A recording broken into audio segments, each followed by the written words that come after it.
Okay, welcome. My name's Alistair Orchard, as you can read up there. I'm a British guy. I live in Italy, which is why I have no socks on. And I work for a German company called Siemens. Everyone knows who Siemens is? Okay, cool. We're a $70 billion company with our fingers in lots of pies. So digital industries, smart infrastructure, mobility, healthcare, logistics, all kinds of stuff. And today I'm going to talk about a specific project that our smart infrastructure team put together, building the most connected smart city on the planet.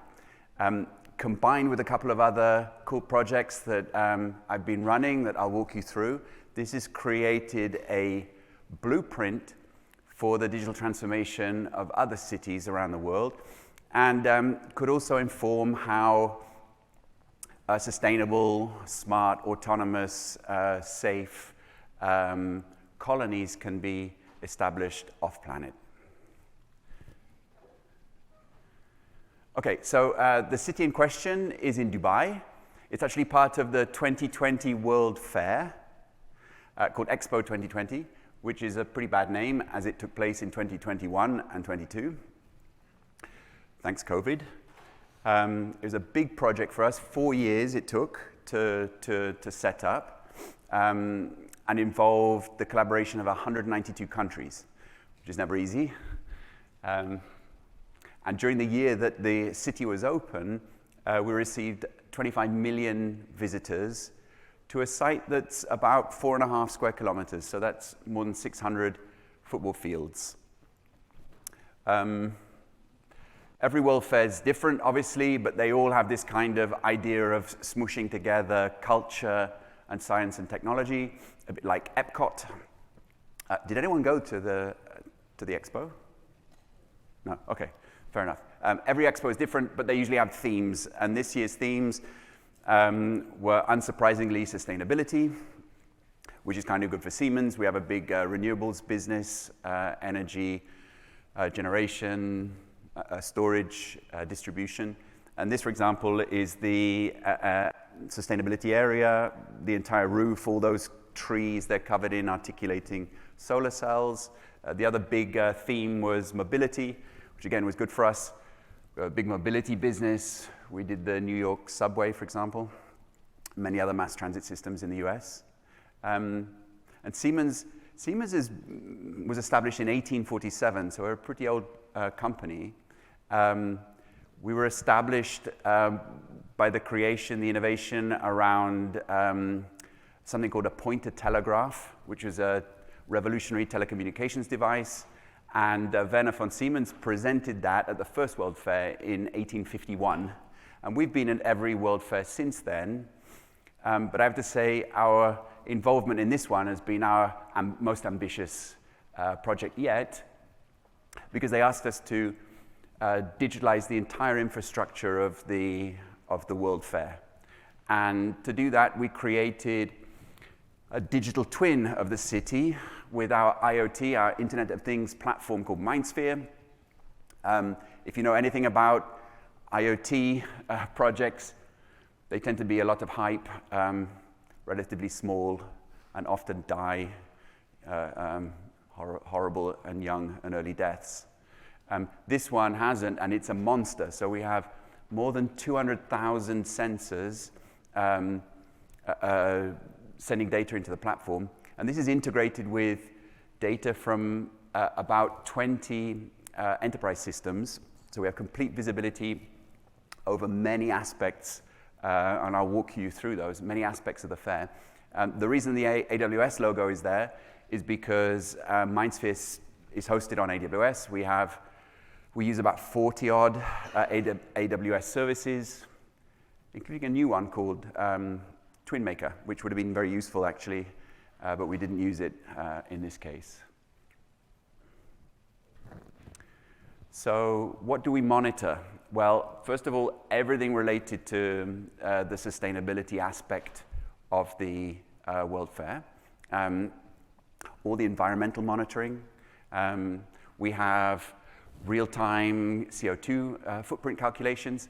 The whole project is built on a hierarchical data model, so you can, for example, look at the roll-up of the real-time CO2 footprint of the entire city. You can then compare that to other days or other months. You can then break that down and start looking at the CO2 footprint of different areas. You can go in and look inside a single building or in a single floor or a single room. You can compare one room to another, or one building to another, or one area to another, one topic to another. Begin to look at what are the top 10 carbon emitters, and so on and so forth. Okay, so all the data presented on a single pane of glass, but utterly navigable by the users. We also look at all the waste management, so all of the recycling streams, the food waste, all of this stuff. In addition to sustainability, we manage we manage 137 buildings on site, and this is an example of tying in an enterprise system. So there's a building management system, happens to be built by Siemens in this case, that in turn manages all of the HVAC and everything inside those buildings. But it's completely transparent to this digital mirror, and we're able to integrate data from that building management system with all of the other 200,000 sensor data. Another enterprise system we've tied in is the local utility company. So we have their complete platform hooked up into MindSphere. So we're able to see in great detail all of the energy and water and other utility information, and combine that with others to create these powerful KPIs. A lot of the application is dedicated to safety and security. So things like access control. There are 3,500 doors in the city. They're all hooked up into the system. You can see if they're forced, so there's a whole alarming concept. There's also about 6,500 cameras monitoring every aspect of life inside and outside the buildings in the expo. We're able to track crowds, manage noise levels. That's partially because of the security and comfort of the visitors, but there are also legislation in the UAE around minimizing noise levels. As you can imagine, all the mobility on site is electrical. And so we know where every EV is, what the status is, what the status of the entire charging infrastructure is like. As I said, we know where the people are, where the massive crowds are, but we also engage with the visitors, and we actually use the data that we collect to inform them and to entertain them. In that middle, it's kind of shaped like a flower, right? And in the middle bit, the dome, which by the way is made out of 100 kilometers, 60 odd miles of rope. Don't ask me why, just an interesting factoid. So in there, you can go as a visitor and you can engage actually with the application. You can learn about the site. You can dig in and look at every aspect of what's going on through mobile apps, through augmented reality. And this engagement, this use of data, not only to administer and control the city, but also to inform the visitors, has proven to be actually very, very successful.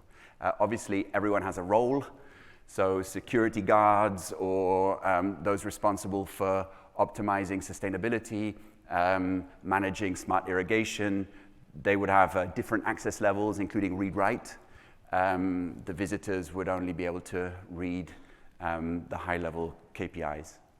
Now, in addition to bringing all this data onto this single pane of glass, contextualizing it, creating KPIs, this also forms the basis for quite a lot of machine learning and AI, again, running on AWS. So we're doing things like predictive maintenance of every aspect of the site. We're doing anomaly detection, mainly for security purposes. We have advanced control algorithms running because we're not only interested in monitoring CO2, but we're interested in proactively minimizing it. And one interesting piece of machine learning is that we integrate the data from those environmental monitoring sensors around the city together with the weather database from the National Weather Bureau. And we use that to predict sandstorms, which is something of a pain. It's obviously not nice to breathe sand in, but it's also dangerous, damages infrastructure, harms people's health. And so we can predict them and then put the city into a safe lockdown situation. And again, that's because of this bidirectional nature of the application, which is a really unique feature of what we've done here. Most IoT applications are read-only, whereas we have this read-write. So the applications that sit on top are not only optimizing theoretically, they're able to close the loop and reduce energy, reduce water usage, reduce CO2 footprint, keep things safe. Is that counting down or counting up? Counting down, that's good. Okay, so at the end of every World Fair, what the organizers do is they pick some iconic structure and then they leave that as a monument to the success of the fair.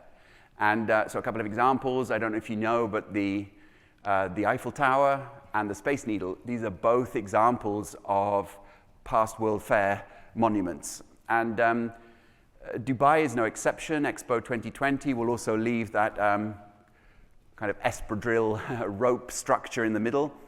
But Dubai actually has much bigger plans, much more ambitious plans for Expo 2020 than a simple monument. And this is one of the reasons why it took us 4 years to establish this project. It's massively over-engineered for a simple fair. Now that the fair is finished, the city will be combined with the South District of Dubai, creating a new district called District 2020. And all the systems and the digital blueprint that we created for the fair will be expanded to cover and monitor and manage this new city. It's about the size of 2 Hong Kong islands. So it's not giant, but that's a considerable size.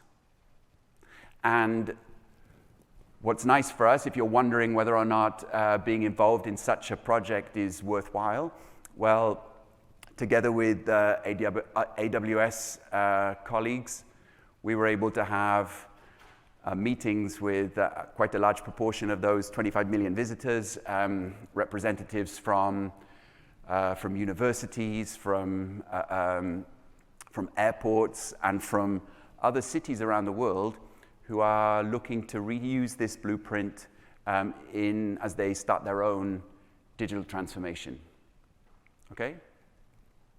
Quite clearly, this is my magical transition, where if we can create safe, sustainable, secure, healthy ecosystems using our autonomous, smart digital blueprint for cities, on Earth, in Los Angeles, in London, in Johannesburg, and so on, then there's no reason why we can't do that bait and switch on other planets. I was quite proud of this PowerPoint transition. I hope you agree.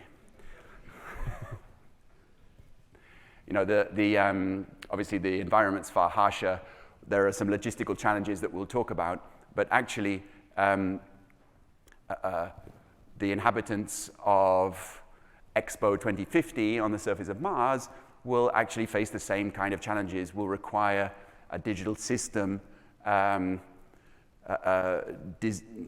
that's trying to achieve exactly the same thing. Keep them alive, keep them healthy, keep them secure. And so we're quite certain that the blueprint that we have created will actually form the basis of, or at least inform the techniques that will be used eventually for a colony of this type. The one thing that we do a couple of things. We don't do a couple of things at Expo, which will be required on the surface of Mars. The first one is actually growing food. So I think in Dubai they just call Just Eat or whatever. You can't do that on Mars. But fortunately, I said Siemens has its fingers in a lot of pies. One of them is vertical farming. We've been working with vertical farming startups, applying our digital industries and smart infrastructure technology for years now, including here in the US, companies like Vertical Harvest or 80 Acres. And there we use, you know how it works, hydroponics, lights, automation, robotics, IoT, analytics, all the topics of this fair to create fresh, healthy produce 365 days a year at point of need. So within communities, not shipping it from California, okay? And if you know anything about what NASA is doing regarding the exploration of farming, in the space station or in a future lunar base, then you'll know that actually that they're just trying to recreate what we're doing in these vertical farms. And so we're quite confident that we can lift and shift this technology directly onto the surface of our Martian colony. But what if we're not on the surface of Mars? What if we're colonizing a watery planet, like a moon of Jupiter? Okay, well, I've got you there as well. This is a good opportunity for me to describe the other facet of creating or using a digital twin.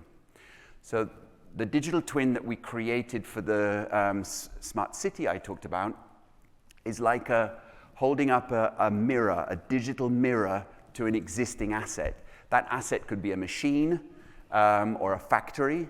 It could be an aircraft or a car or a pair of sneakers. It could be a city or a university or an airport. Okay? As we've seen, it's fantastic because on this single mirror, I can see every aspect of what's going on in that asset. But what I can't do is build that digital twin before the asset exists. Okay? So the presumption is there's something physical, and now I want visibility and transparency, so I create a digital twin. Well, actually, Siemens has been working for 18 years now on the idea of building digital twins before the product actually exists, before the city actually exists, before the building actually exists. And what you're seeing here now is exactly the use of that digital twin technology to optimize the design of a future underwater biosphere for farming on that watery Jupiter moon. This is the combination of several technologies: digital design, genetic algorithms, simulation, and it's what's called a design space exploration experiment that automatically identifies the best size and shape of our biosphere, taking into consideration the bigger it gets, the more internal volume I have, which is usually a good thing, but the more hydrodynamic drag I have, that creates difficulty in terms of the anchoring technology. It may put additional mechanical stress on the biosphere itself. Maybe that internal volume changes the water cycle and gas exchange dynamics inside the biosphere. And all of these questions, instead of having to build prototypes, which is very difficult, especially when you're exploring space, then this can be done in the virtual world. Coming out with a kind of final digital design that when you do build it, and we did, this is near my house in Italy, it's called Nemo's Garden. When you commit your resources and your time and the potential safety of your people to building it, you want to know if it works first time. And in this case, it did, quite remarkably. I'll just spend a couple of seconds telling you about the results of this project. It's basil again, basil, like I showed in the previous vertical farming example. And the reason we're using basil, is because in Genoa, we're famous for pesto. And pesto is made from basil and olive oil and pine nuts and pecorino cheese, right? And it has to use a very special kind of basil, very tender and very delicate. And global warming is seriously threatening the basil crop. And if it gets too cold, it dies. If it gets too warm, it dies. If it has too much water or too little water, it dies. If it's too windy, it dies. Not good. We're also very space constrained because it's a bit like Northern California. You have the mountains that come directly down into the ocean, and so you have to build on little terraces, like Chinese rice terraces. So it's kind of harsh environment. Whereas underwater, ironically, first of all, there are no pests, so no pesticides. It's purely organic. The second is the temperature, the humidity, all of those conditions which are so concerning for the growth of our basil crop, they're all perfectly stable. And the result that we get is a crop which germinates faster, grows faster, and actually creates 30% increased micronutrients in the plants that we grow. That's because of the pressure. This is at 30 feet underwater, 10 meters underwater. And that means tastier basil. But because I think 40% of our medicines still come from, are still plant-derived, if you're growing plants for medicinal purposes, then you have a higher yield of those active ingredients. So it's good either way. A couple of questions people usually wonder: what about the water?